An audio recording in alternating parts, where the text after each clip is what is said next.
বলা হয়ে থাকে উৎসব শাসক দলের কাছে সবসময় স্বস্তি নিয়ে আসে। সারা বছরের যে ক্ষোভ বিক্ষোভ পাওয়া না পাওয়ার অতৃপ্তি জমা হয় সাধারণের মধ্যে, উৎসবের ধাক্কায় সেই সবই ভুলে যান তারা। 2024 সালে আরজিকরে তরুণী চিকিৎসকের হত্যা ও ধর্ষণের ঘটনায় যখন ফুঁসছিল গোটা বাংলা, সেই সময়ই উৎসব আসে এবং আক্ষরিক অর্থেই প্রশাসন এবং রাজ্যের শাসক দল মানুষকে উৎসবের আনন্দে মেতে ওঠার পরামর্শ দেন।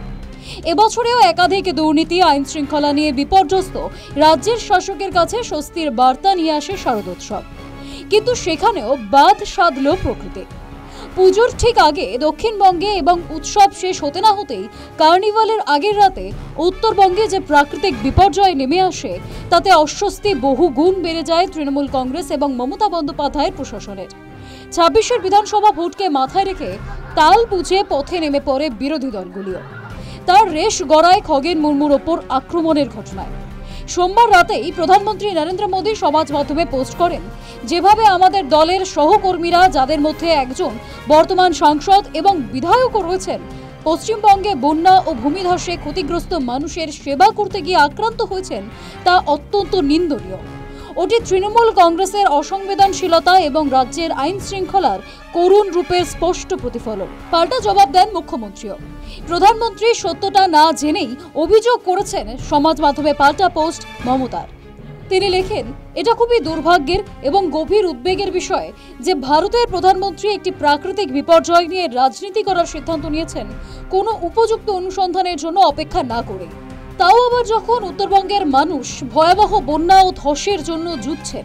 মঙ্গলবার মমতা বন্দ্যোপাধ্যায় বলেন, সাংবিধানিক পদে থাকা দায়িত্ববানদের সব জেনে অভিযোগ করা উচিত।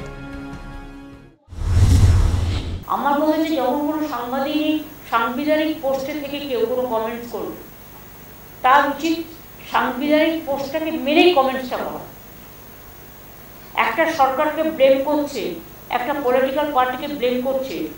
আমরা তো কোনো ঘটনায় তো আমি কোনো ভায়োলেন্সকে কখনো সাপোর্ট করি।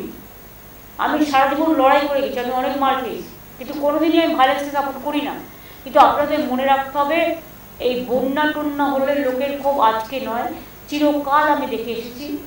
দাঙ্গা হলে আর বন্যা হলে এই দুটো জিনিসের পরে মানুষের ক্ষোভ ভীষণ হয়।